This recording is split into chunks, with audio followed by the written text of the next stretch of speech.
Chair, Congress, Jim Kelly for Unite, seconding motion 4 on Grenfell. Conference. Unite, like I'm sure other unions here, have members who were resident in Grenfell Tower. Some thankfully survived, others were sadly amongst those who lost their lives, and there remain some not yet accounted for.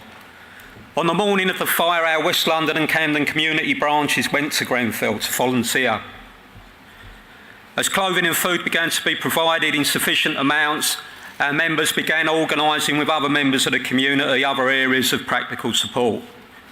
Unite is now concentrating on providing counselling and legal and financial support to our members, and is working closely with the residents.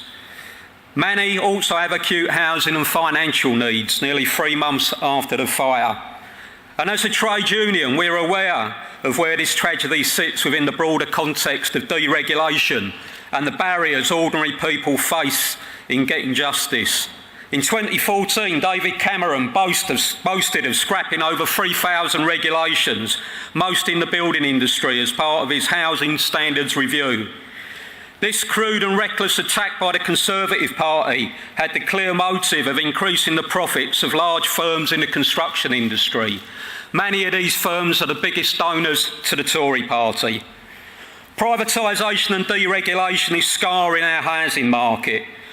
Just a week after Grenfell, Haringey Labour Council privatised its housing stock.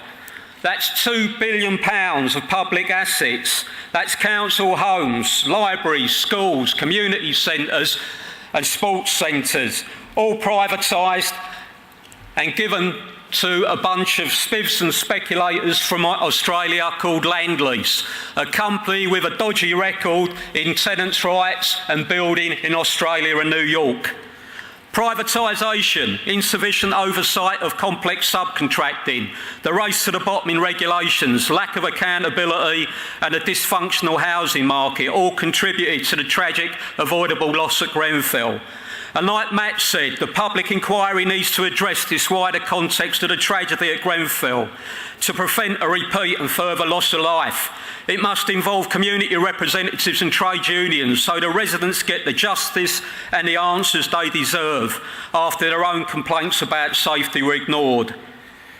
We now have to act to ensure justice and the needs of the residents are met, and for the election of a Labour government that will end the race to the bottom in deregulation and privatisation, with a firm commitment to providing a safe, secure home for all and access for justice for all. Thank you.